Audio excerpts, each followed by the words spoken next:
भरतपुर का स्वरूप सिंह 80 साल का 4 बेटों का पिता था।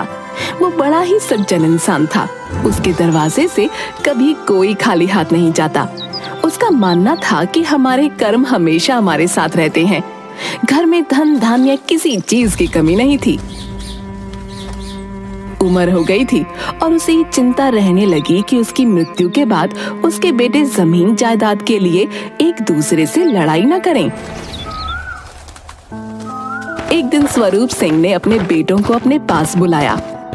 बेटा, अगर कल को मुझे कुछ हो जाए तो तुम चारों आपस में कभी किसी चीज के लिए लड़ाई मत करना और हमेशा मिलकर रहना, क्योंकि एकता में ही सबसे बड़ी ताकत होती है। मैंने तुम चारों के लिए बहुत कुछ रखा है। तुम्हें जीवन भर किसी चीज की कमी नहीं होगी। तुम चारों को सिर्फ मेरी दी हुई सीख और सौगात को संभाल कर रखना होगा। मुझे पूरा यकीन है कि तुम चारों यदि साथ मिलकर कुछ करोगे तो हमेशा सफल रहोगे। पिताजी, ये आप कैसी बात कर रहे हैं? हमें आपका हाथ हमेशा अपने सर पर चाहिए। हम तो आपके बिना कुछ भी सोच नहीं सकते। बेटा, ये नियति है और इसके आगे किसी का वश नहीं होता। मैंने अपनी चारपाई के चारों पैरों के नीचे तुम चारों के लिए एक एक हिस्सा रख दिया है। मेरे मरने के बाद तुम सब अपना अपना हिस्सा ले लेना। स्वरूप सिंह ने अपनी चारपाई के चारों पैरों के नीचे 4 मटके रखवा दिए और कुछ दिनों बाद फिर से अपने चारों बेटों को अपने पास बुलाया। बेटा, मुझे लगता है कि अब मेरा समय बहुत निकट आ गया है और मैं नहीं चाहता कि मेरे मरने के बाद तुम सब आपस में किसी भी तरह का कोई लड़ाई झगड़ा करो। मैं चाहता हूं कि मेरी आंखों के सामने तुम चारों अपनी अपनी पसंद से अपने लिए मेरी चारपाई का एक पैर चुन लो और मेरे मरने के बाद अपनी पसंद के पैर के नीचे रखे हुए अपने हिस्से को ले लेना। पिताजी, आप ये कैसी बातें करने लगे? हमें किसी चीज की आवश्यकता नहीं है। हमें सिर्फ आपका साथ चाहिए। हाँ पिताजी, भैया बिल्कुल ठीक कह रहे हैं। देखो बेटा, मैंने बहुत से घरों में भाई भाई को लड़ते और एक दूसरे को मारते देखा है। इसलिए मैं नहीं चाहता कि तुम्हारा आपसी प्रेम कल को रुपयों पैसों के लिए खत्म हो जाए। अच्छा होगा कि तुम मेरे जीते जी अपने अपने पसंद का पैर चुन लो, ताकि मैं सुकून से अपनी जीवन यात्रा संपन्न करूं। मुरली, तुम चारों भाइयों में सबसे छोटे हो, इसलिए सबसे पहले तुम अपनी पसंद का एक पैर चुन लो। उसके बाद मोहन, तुम अपनी पसंद का पैर चुनना। फिर गोपाल की बारी होगी और कृष्णा, तुम अपने भाइयों में सबसे बड़े हो, इसलिए मैंने तुम्हारे भाइयों को अपनी पसंद का चुनाव करने का मौका पहले दिया है। पिताजी, मैं जानता हूं आप जो भी करते हैं वो बहुत सोच समझ कर करते हैं और आपकी हर बात के पीछे कोई ना कोई वजह और सीख होती है। चलो, तुम चारों अपने अपने पसंद का मेरी चारपाई का एक एक पैर चुन लो और मेरे मरने के बाद अपना अपना हिस्सा ले लेना। चारों बेटे उदास हो गए, लेकिन पिता की बात मानकर चारों ने पिता की चारपाई का एक एक पैर चुन लिया। थोड़ी देर के बाद ही स्वरूप सिंह ने अपनी आखिरी सांस ली। घर में किसी चीज की कमी नहीं थी। चारों बेटों ने मिलकर पिता का अंतिम क्रियाकर्म पूरी विधि विधान से किया। फिर कुछ दिनों बाद पिताजी को गए कई दिन हो गए हैं। हमें अपने परिवार को सुचारू रूप से चलाने के लिए उनके कहे अनुसार अपने जीवन को आगे बढ़ाना होगा। हाँ भैया, आप बिल्कुल सही कह रहे हैं। पिताजी भी तो यही चाहते थे कि हम चारों मिलकर इस घर को संभालें।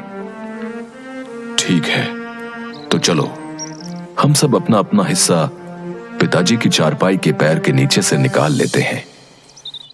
चारों ने मिलकर खुदाई करी तो चारपाई के हर पैर के नीचे से एक एक मटका रखा मिला। भैया, पिताजी ने हम चारों के लिए 4 मटके रखे थे। चलो अब हम सब एक एक करके अपने अपने मटके को देखते हैं। मेरे मटके में तो हीरे और जवाहरात रखे हैं। भैया, मेरे मटके में सोने और चांदी के सिक्के हैं। मेरे मटके में मिट्टी है और मेरे मटके में ये हड्डियां हैं। भैया, ये कैसा बंटवारा किया है पिताजी ने? मुझे और मोहन भैया को तो सोने चांदी हीरे जवाहरात दिए हैं। गोपाल भैया और आपको ये मिट्टी और हड्डियां। आप दोनों इन मिट्टी और हड्डियों का क्या करोगे? पिताजी का ये बंटवारा मुझे भी समझ नहीं आ रहा है। उन्होंने ऐसा क्यों किया? समझ तो मुझे भी नहीं आ रहा है। कृष्णा भैया, क्या आपको कुछ समझ आया? पिताजी ने हम दोनों के साथ ऐसा क्यों किया? क्या वो हमसे प्रेम नहीं करते थे? नहीं गोपाल, ऐसा बिल्कुल नहीं है। वो हम सबसे बराबर प्रेम करते थे। उनके इस बंटवारे के पीछे कोई ना कोई कारण और सीख छुपी होगी। गोपाल भैया, कोई बात नहीं। आप और कृष्णा भैया हम दोनों के हिस्से में आए सोने चांदी के सिक्के और हीरे जवाहरात में से आधे आधे ले लीजिए। हो सकता है पिताजी से हिस्सा बांटने में कोई गलती हो गई हो। धीरे धीरे बंटवारे की बात पूरे गांव में फैल गई। गांव के लोगों को तो पहले से ही स्वरूप सिंह के परिवार की एकता को देखकर जलन होती थी। अब तो उन्हें परिवार तोड़ने का एक मौका मिल गया। गांव के सोहनलाल कृष्णा और गोपाल से मिलते हैं। गोपाल सोहनलाल को बंटवारे की बात बताता है। अरे राम राम राम राम, ये तो बहुत गलत किया भाई स्वरूप सिंह ने। मुझे उससे ऐसी उम्मीद नहीं थी। हम सब तो उसे बड़ा ही समझदार आदमी समझते थे, फिर उसने ऐसा गलत फैसला कैसे ले लिया भैया? अब पता नहीं चाचा जी, ये तो पिताजी ही जानते होंगे। नहीं बेटा, तुम दोनों बहुत भोले हो। तुम्हें पता नहीं, मुरली और मोहन हैं तो तुमसे छोटे, लेकिन बड़े ही चालाक हैं। जरूर उन दोनों ने तुम्हारे पिता को तुम दोनों के खिलाफ कुछ समझा दिया होगा। अब नहीं सोहन चाचा, ऐसा नहीं है। वो दोनों हमसे छोटे हैं और हमें बहुत प्यार और इज्जत देते हैं। जी चाचा जी, कृष्णा सही कह रहा है। मुरली और मोहन हमें बहुत प्यार और इज्जत देते हैं। देखो बेटा, उम्र और तजुर्बे में मैं जो हूँ तुमसे जो है बहुत बड़ा हूँ। हाँ, इसीलिए तुम्हें बता रहा हूँ, अभी भी वक्त है। तुम्हें कचहरी में जाना चाहिए अपने हिस्से के लिए। ऐसा थोड़ी होता है कि 2 बच्चों को सोना चांदी जेवर रुपया पैसा सब दे दिया है और 2 को जो है मिट्टी और हड्डी है। ये क्या बात होती है भाई? गोपाल और कृष्णा सोहनलाल की बात का कोई जवाब नहीं देते हैं। ऐसे ही गांव के कई लोग गोपाल और कृष्णा को भड़काने की बात करते हैं। दोनों बड़े परेशान होते हैं। स्वरूप सिंह का एक खास नौकर हमेशा स्वरूप सिंह के साथ बचपन से रहता था। उसने स्वरूप सिंह के बेटों से कहा, मैं ये तो नहीं जानता कि तुम्हारे पिता ने ये बंटवारा क्या सोचकर किया है, परंतु इतना जरूर जानता हूँ कि वो कभी किसी के साथ अन्याय नहीं करते। तुम तो उनके अपने बेटे हो। हाँ काका, आप बात तो सही कह रहे हैं। इसलिए हम भी बहुत परेशान हैं कि पिताजी ने ये अजीब सा बंटवारा क्यों किया।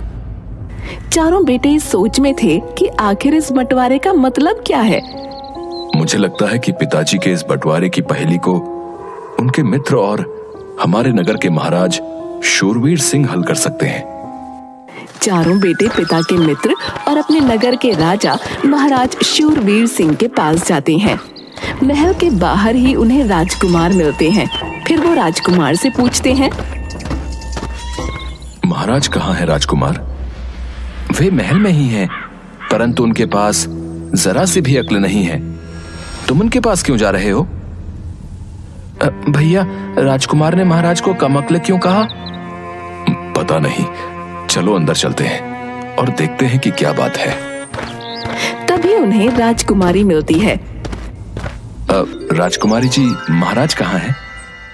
वे अंधे हो चुके हैं, उन्हें कुछ भी दिखाई नहीं देता। आप क्या क्या कह रही हैं राजकुमारी जी? सच कह रही हूँ। तुम्हें मुझ पर यकीन नहीं है तो महल के अंदर जाओ और खुद देख लो, उन्हें कुछ भी दिखाई नहीं देता। चारों भाइयों को ये सुनकर बड़ा ही अजीब लगा। तभी महारानी की नजर चारों भाइयों पर पड़ती है। महल के लोग चारों भाइयों को बहुत अच्छे से पहचानते थे। महारानी चारों को अपने पास बुलाती है। प्रणाम महारानी। कैसे हो तुम सब, और शेर सिंह कैसे हैं? महारानी, कुछ दिनों पहले पिताजी का स्वर्गवास हो गया। ये तो बहुत दुख की बात है। हम महाराज से मिलने आए हैं। अगर आपकी आज्ञा हो तो क्या हम उनसे मिल सकते हैं? वो कहाँ हैं? हमारे लिए तो उनका स्वर्गवास 2 साल पहले ही हो चुका है। तुम दरबार में चले जाओ, महाराज वहीं होंगे। चारों भाइयों को महारानी की भी बात समझ नहीं आ रही थी। फिर वो दरबार में पहुंचते हैं और महाराज से सारी बातें बताते हैं।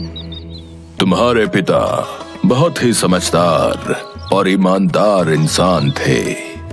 उन्होंने जो भी बंटवारा किया है और जिसे भी जो हिस्सा दिया है, वो बहुत सोच समझ कर दिया होगा। मुझे लगता है कि तुम्हें अपने पिता के निर्णय की इज्जत करनी चाहिए और उसके किए हुए निर्णय को खुशी खुशी स्वीकार करना चाहिए। महाराज, हम अपने पिता की इज्जत करते हैं, लेकिन हम इस निर्णय को समझ नहीं पा रहे हैं। ये कैसा बंटवारा है? 2 भाइयों को हीरे जवाहरात और सोने चांदी के हिस्से मिले और 2 भाइयों को मिट्टी और हड्डियां। इसका क्या मतलब है? इसका मतलब बहुत सीधा है। तुम्हारे पिता ने 2 भाइयों को हीरे जवाहरात और सोने चांदी दिए और 2 भाइयों को मिट्टी और हड्डियां दी। ये कैसा बंटवारा है महाराज?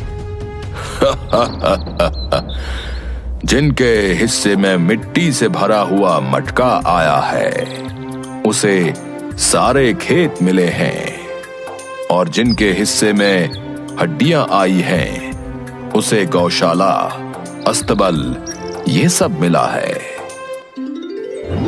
महाराज, आपने हमें ये तो बता दिया कि इस बंटवारे का मतलब क्या है, लेकिन हमें अभी भी ये नहीं समझ आ रहा है कि पिताजी ने ऐसा क्यों किया। बेटा, तुम्हारे पिता ने इस बारे में मुझसे चर्चा की थी और उन्होंने मुझे ये कहा था कि मैं इस पहेली का हल तुम्हें तभी बताऊंगा जब तुम चारों एक साथ मेरे पास आओगे। मतलब अगर हम में से कोई एक नहीं आता तो आप हमें इस पहेली का मतलब नहीं बताते? बिल्कुल नहीं बताता, क्योंकि तुम्हारे पिता यही देखना चाहते थे कि कल को यदि तुम में से किसी एक के पास धन की कमी हो जाए तो तुम सब एक दूसरे का साथ देते हो या साथ छोड़ देते हो। परंतु तुमने उनकी दी हुई शिक्षा को अपने साथ रखा और 2 भाइयों के हिस्से में मिट्टी और हड्डी आने के बाद भी तुम उनके साथ खड़े रहे। यही तुम्हारे पिता के जीवन भर की पूंजी है, जो असली मायने में उन्होंने तुम सबको दी है। महाराज की बात सुनकर चारों खुश हो जाते हैं और उनसे विदा लेकर वहां से जाने लगते हैं। तभी कृष्ण महाराज से कहता है, महाराज, अगर हमारे प्राणों की माफी मिले तो हम आपसे कुछ और भी पूछना चाहते हैं। बोलो, क्या पूछना चाहते हो? महाराज, यहाँ आने से पहले हमें राजकुमार मिले और उन्होंने कहा कि आपके पास अक्ल नहीं है। फिर हमें राजकुमारी मिली और राजकुमारी ने हमसे कहा कि आप आंखों से अंधे हो चुके हैं, आपको कुछ दिखाई नहीं दे रहा है। और अंत में हमें महारानी मिली और उन्होंने तो इतना कहकर वो चुप हो गया। हाँ, मैं समझ गया। महारानी को लगता है कि मैं हर समय सिर्फ अपने राज्य और प्रजा के बारे में ही सोचता हूँ, इसलिए मैं उनके साथ समय व्यतीत नहीं करता, जिसके कारण वो मुझे मरा हुआ समझती हैं। राजकुमार अब 17 वर्ष के हो चुके हैं और मैं चाहता हूं कि वो अपनी शिक्षा पूरी करके मेरी दी हुई परीक्षाओं को पास करे और उसके बाद मैं ये राज्य उसको सौंप दूं। परंतु उन्हें लगता है कि वो मेरे इकलौते पुत्र हैं। उन्हें किसी भी शिक्षा या परीक्षा की कोई जरूरत नहीं है। मुझे ऐसे ही उनका राज्याभिषेक कर देना चाहिए, इसलिए वो मुझे कम अक्ल समझते हैं। और रही राजकुमारी की बात, तो मैं राजकुमारी के लिए एक सुयोग्य वर देख रहा हूं, परंतु राजकुमारी अपने पसंद के वर से विवाह करना चाहती हैं और उन्हें लगता है कि मुझे उनकी खुशियां नहीं दिखती, इसलिए वो मुझे अंधा समझती है। महाराज, हम आपकी और अपने पिता दोनों की बात को पूरी तरह समझ गए। हमारे पिता ने क्यों कहा था कि एकता में बल होता है, और उन्होंने ऐसा बंटवारा क्यों किया था? क्योंकि वो चाहते थे कि हम भाइयों को यह पता हो कि हम एक दूसरे के लिए क्या सोचते हैं। उनके किए हुए बंटवारे से हम सब परेशान थे, परंतु हमारे दो भाइयों ने पिता के किए हुए बंटवारे के बावजूद भी हमें अपने हिस्से की धन दौलत में से देने की बात कही। इसका मतलब यह है कि हमारे बीच में पैसे की वजह से कभी मनमुटाव नहीं होगा। काश मेरे पुत्र और पुत्री भी तुम्हारी तरह अपने पिता के फैसले को समझ सकते। चारों भाई अपने पिता के किए हुए बंटवारे से बहुत खुश थे। पिता के बंटवारा करने के बावजूद भी वो चारों साथ मिलकर रहते थे और एक दूसरे का ध्यान रखते थे।